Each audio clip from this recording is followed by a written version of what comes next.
This is the easiest quilt that I have ever made. Let me tell you the story of my button seasons quilt and the lessons I learned from making it. Hello everyone, this is Shalina. Welcome to my channel, Quilt and Color, where I talk about all things related to art. It's a quick and simple whole cloth quilt. I just basically took a fabric that I really liked. It's a great way to showcase fabric that is too pretty to cut up, and it's a great way to let the fabric do all of the work. There's some straight line quilting that just follows the line on the fabric.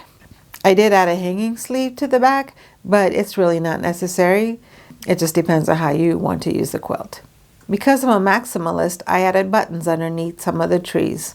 These buttons came from thrift stores and yard sales. Some of them were a gift, and some of them came from dry clean only clothing that I wore when I worked at the bank. Because I randomly place the buttons on the quilt, if I ever need one, I can just easily remove it and it will not look like any buttons are missing. Adding these buttons onto the quilt is a great way to showcase them, and it's a great way to store the buttons. Instead of hiding them in a drawer, I can just put them on the quilt and they can do double duty and they can help embellish the quilt.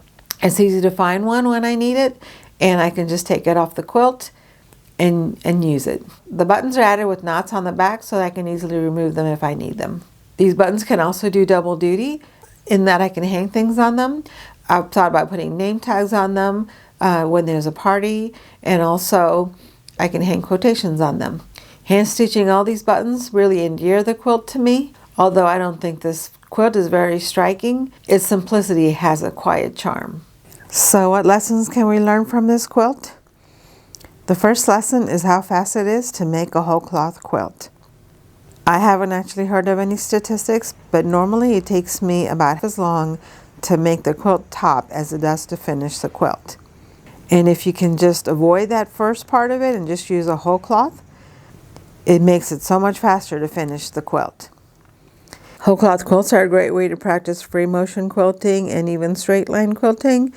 Since you don't have to take the time to piece the quilt, you can get to the quilting and binding part of it that much faster. So I think this would be a fabulous way for a first-time quilter to learn how to make a quilt without having to go through all of the piecing. Even though beginning quilters are normally taught to start with the piecing part of the quilting process, if they work on the quilting part, they can just skip that first step and go straight into making the quilt part of it by working on a whole cloth quilt.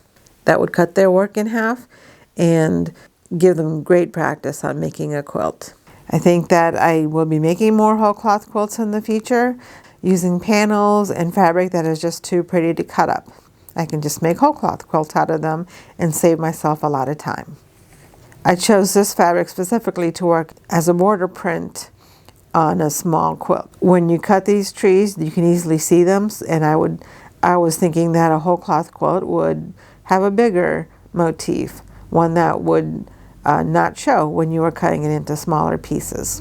But when I had the idea to use this for a button quilt, I ran with it, and I'm glad that I did, and I think that that's something that's a lesson that I had to keep learning over and over again, is that I need to trust my gut and just go in the direction that it needs to be.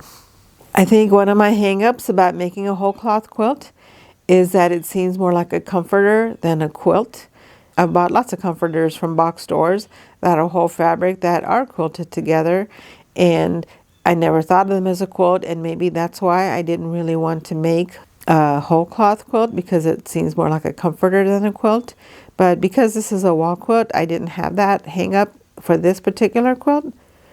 From now on, I'll be able to get over that and make actual whole cloth quilts without that worry. It helps not to put quilts in categories. When you aren't worried about categories, you have more freedom and flexibility to follow your ideas wherever they may lead. It was scary to use this particular fabric because I wasn't sure it would work as a whole cloth quilt, because it is pretty plain and actually works well as a fabric that can be cut up for a quilt. But after I was working on it with my hands, as I was spending my time with this quilt, putting the buttons on it, it endeared the quilt to me, and now I really like this quilt the way it is. Even though from a distance it's not very showy, it does work really well for me as a quilt that I'm proud to hang on a wall. Another lesson that I've learned from this quilt is that the quilts can be used as storage.